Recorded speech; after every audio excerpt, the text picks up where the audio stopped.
Helle-Moonika Helme, täpsustav küsimus, palun!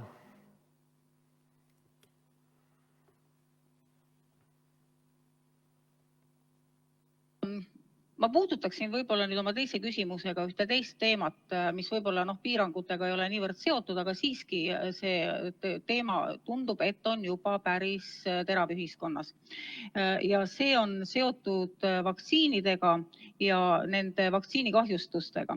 Et me oleme olukorras, kus seoses vaktsineerimistega on nüüd juba päris suured probleemid mõnede vaktsiinidega ilmnenud. Hetkel on üle-euroopaliselt need probleemid küll ühe konkreetsega, kuid ei ole välistatud, et neid tuleb ka teistega. Ja see on toonud täiesti mõistetavalt kaasa ka vastuseisu vaktsineerimisele üldiselt, mis on samuti täiesti arusaadav, sellepärast et meil on ju kõigil üks ja ainuke elu. Väidetavalt on Eesti alla kirjutanud WHO lepingule, millega siis ravimifirmad on vabastatud igasugusest vastutusest. Ehk siis kui see niimoodi on, siis kas riik ei peaks ehk ise looma mingisugust fondi, millest kompenseeritakse tervisekahjud meie kodanikele?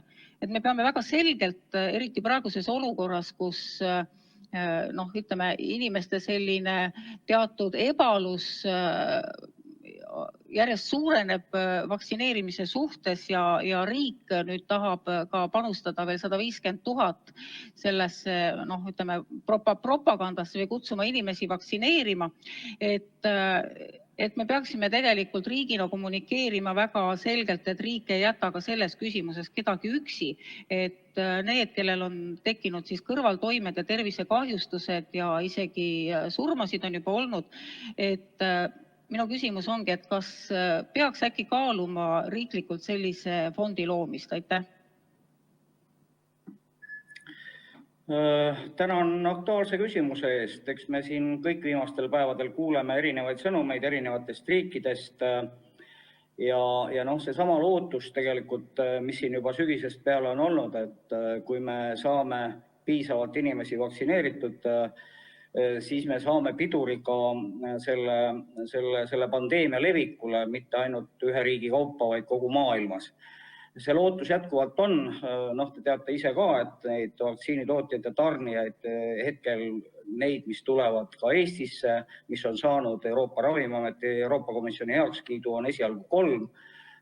Tõenäoliselt on saamas veel 1 ja tulemas ka siis Eestis selleks võimaluseks, et me saame inimesi vaktsineerida.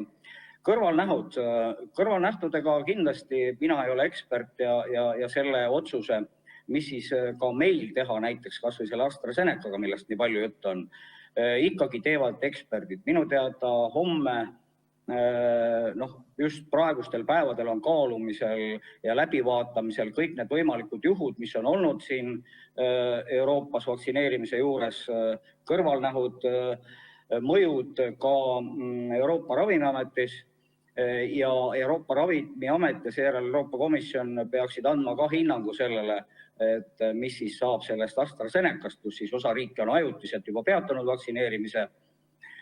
Samas eksperdid ja ka Euroopa Ravimiamet ja WHO on öelnud, et eriliselt suuri kõrvalnähte ei tohiks olla, et see ei ole kuidagipidi erandlik, kes kõigil vaktsiinidel on mingid kõrvalmõjud. Arusaadav, et need vaktsiinid on väga kiiresti välja töötatud ja tõenäoliselt ei ole suudetud ja läbi käia seda pikka kadalippu, mis tavaliselt vaktsiinide tootmisel ja arendamisel käib, see on 5–10 aastat. Mis puudutab nüüd nende võimalike tervisekahjude või kõrvalmõjude leevendamise, siis minu teada ei ole me andnud ühelegi ravimifirmale mingit blankovekslit. Kui need on põhjustatud vastavatest ravimitest, siis vastutus on ikkagi sellel ravimifirmal.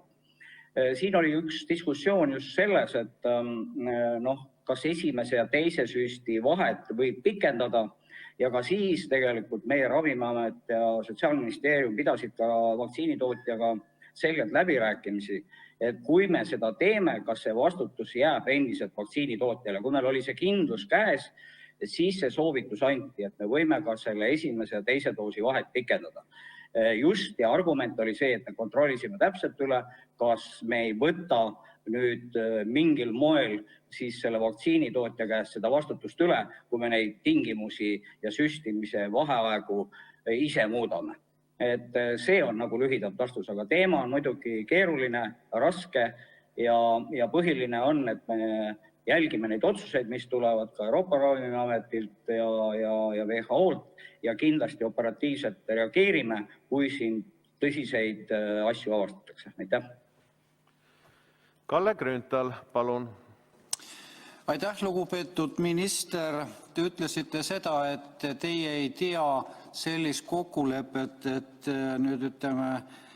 see vastutus jääb riigi kanda. Ma soovitan teil kätte võtta Jüri Ratase ja WHO vahel sõlmitud leping, kus selle lepingu taustal iga riik vastutab selle tagajärgedest iseseisvalt ja teine kontaktisik on selle lepingu täitmise juures Martin Kadai.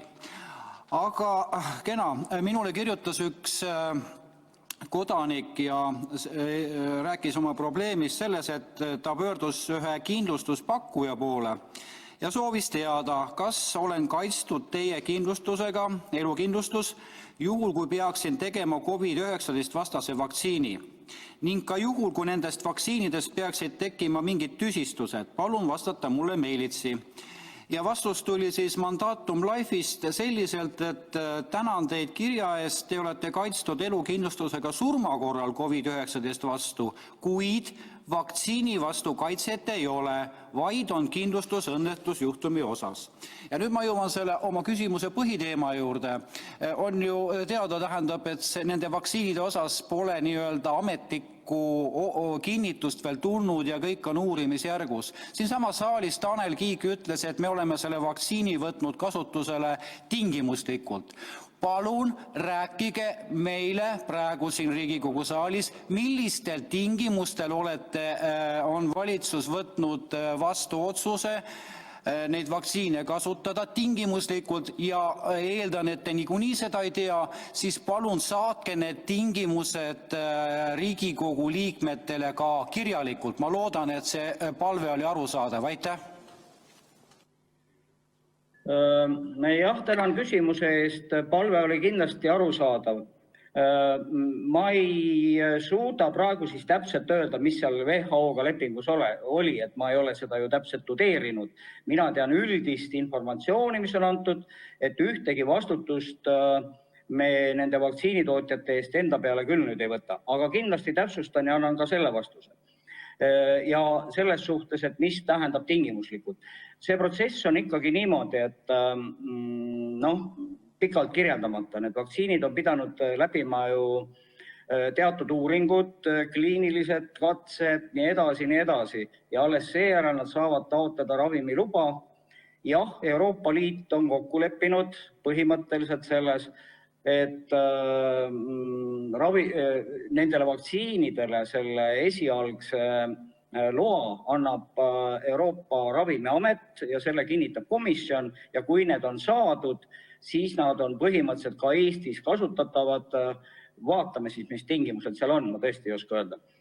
Kui nüüd selle vaktsiini kasutamise käigus ilmnevad mingid probleemid, siis ka, et meie tegelikult kompetentne asutus selleks on ikkagi Eesti Ravimiamet, mis on tegelikult Euroopa Ravimiameti võrgustikus ja tema on see, kes saab öelda, kas või mis probleemid on ja juhul, kui on vaja, ka peatada siis mingite ravimite või vaktsiinide kasutuse. Ma loodan, et lähinädalatel või lähipäevadel saab see asi selgemaks ja me saame ka selged signaalid välja anda, mis puudutavad nüüd ühe või teise vaktsiini kasutamist ja tegelikult mina ei ole see ekspert, kes oskab täpselt hinnata. Eks ma siis usaldan neid eksperte, kes neid otsuseid teevad ja minu teada ka meil on olemas selline immunoprofülaktika komisjon, kes minu teada ka eile kaalus neid asju, vaatas ka neid andmeid, mis on praegu Eestis vaktsineeritutelt tulnud tagasi, vaatas teiste riikide andmeid, Euroopa Liidu andmeid ja selle põhjal otsustas, et vähemalt selle teadmise põhjal pole tõestatud, et mingid rasked haigestumised või surmad on seotud vaktsiiniga. et kõigepealt tuleb see ikkagi ära tõestada. See, et igal vaktsiinil on mingi väike kõrvalmõju, me teame ka nende traditsiooniliste vaktsiinide kohta, ikka neid kõrvalmõjusid esinevad. Kas nüüd nende koroonavaktsiinide mõju ja kõrvalnähud on nii tugevad, eks seda peabki see, ütleme, vastavate ametite ja kompetentsete asutuste uurimine näitama. Ma loodan, et me need vastused lähiajal saame. Aga üldjuhul mina ikkagi ütlen nii, et meil on vaja vaktsineerida, kui me saame need küsimused selgeks ja võimalikult kiiresti, et saada piir sellele viiruse levikule. Ma arvan, et palju teisi võimalusi meil ei ole. Aitäh! Kalle Grünthal, palun! Aitäh, lugupeetud istungi juhataja! Küsimus on riigihalduse minister Jaak Aabile peaministri ülesannetes. Kõigepealt ma tuletan teile meelde, et kui ma eelnevalt küsisin teie käest seda, et te palusin saata, et te saadaksite mulle dokumendi, mille alusel siis ütleme Eesti nõustus tingimuslikult vaktsineerimisega, nii et ärge unustage ära, palun saatke mulle see ametlik dokument. Aga minu küsimus puudutab sundvaktsineerimist. Teatavasti toimus ju Valkla hoolekodus selline intsident, kus sealseid asukaid siis hoiti väevõimuga kinni ja süstiti neil ära see COVID-i vaktsiinidoos. Ja kui ma küsisin selle kohta siis ka peaminister Kaja Kallaselt, siis tema teatas rahumeeli, et Eestis sundvaktsineerimist ei toimu. No mina ei tea, vähemalt talupoja mõistus ütleb küll seda, et tähendab tegemist on sundvaktsineerimisega. Samuti rakendatakse nende inimeste suhtes, kes ei taha vaktsineerida, teatud ütleme varjatud survestamist, ehk siis nii töölepingutes kui ka ütleme isegi kaitseväes antakse märku, et kui te ei vaktsineeri, siis te ei sobi sellesse töökollektiivi. Ja kõik see meenutab kangesti põhimõtteliselt omaaegset Ameerikat, kus olid sildid väljas ainult valgetele. Teame väga hästi, millega see lõppes. Aga küsimus läheb nüüd edasi selles plaanis, et meie peavoolumeedia kajastab kogu aeg pidevalt, millised edusammud Iisraelis on toimunud seoses vaktsineerimisega. Aga hämmastav on see, et tegelikult oleme praegu olukorras, kus Iisrael on kaevatud Haagi kriminaalkohtusse seoses sellega, et seal on pandud toime inimsusevastaseid tegusid seoses sundvaktsineerimisega. Kuidas kommenteerite, palun? Jah, aitäh küsimuse eest. Vist juba korra ma selle küsimuse siin kuskil ka sain ühe kas infotunni või eelnõu juures, kus oli jutt sellest Valklast. Ja minu teada sai vastava kaebuse või signaaliga õiguskantsler. Õiguskantsleri büroo käis ja kontrollis ka koha peal neid väiteid ja andis sellest ka valitsusele ülevaate. Nimelt õiguskantsler ega tema büroo töötajad põhjalikult vestelnud hoolealustega töötajatega ei tuvastanud ühtegi sundvaktsineerimise fakti. Mina saan toetuda ainult sellele informatsioonile, et kui väidetakse, et kuskil toimub mingisuguseid surveavaldusi vaktsineerimiseks või puhtalt sundvaktsineerimisi, siis tuleb sellest kindlasti teatada ja küll siis vastavad organisatsioonid seda uurivad. Ja Valkla kohta oskan ma öelda nii palju, kui siis õiguskantsler on meile selle ülevaate andnud. Ja Iisraeli ma ei oska nüüd öelda ja neid case'e, mis seal Iisraelis on, meil on kindlasti õigusriik. Meil on kindel põhimõte, et vaktsineerimine on vabatahtlik. Ma loodan, et ka Riigikogu puhul kindlasti nii tuleb, kui see võimalus avatakse. Siis iga inimene saab ise otsustada ja kui keegi survestab või kasutab mingeid sundmeetodeid, see on kõige lihtsamalt öeldes seaduse rikkumine. Aitäh! Aitäh! Lõpetan selle küsimuse käsitlemise ja kuna meil on veel infotunni lõpuni aega, siis on kõikidel Riigikogu liikmetel võimalus esitada vabalt valitud ministrile, kes osaleb infotunnis, üks küsimus. Ja esimesena registreerus Kert Kingo, palun. hea istungi juhataja ja minu küsimus on siis peaministri ülesannetes riigihalduse minister Jaak Aabile. Valitsus on nüüd ehitanud kogu koroonatõrje üles vaktsineerimisele ja sellepärast lubatakse nüüd lennukitel edasi-tagasi liikuda, tuua sisse teistest riikidest uute tüvedega koroonahaiged, leides, et see ei mõjuta midagi ja loodetakse vaktsiinidele. Aga Terviseameti käest sain mina vastusse, kus nemad on toonud sellise statistika. Vaktsineeritute seas on 15 märtsi seisuga haigestunud COVID-19-sse. Esimese doosiga vaktsineerituid 104 inimest, teise doosiga vaktsineerituid 55 inimest ja 16 inimest haigestusid hiljem kui 7. päeval pärast teise doosi manustamist. Palun kommenteerige seda mulle, et kuidas me saame siis ainult nendele vaktsiinidele loota, kui need statistika näitab sellist suunda? Aitäh! Aitäh küsimuse eest. Ma ei öelnud küll seda, et me saame ainult vaktsiinidele loota.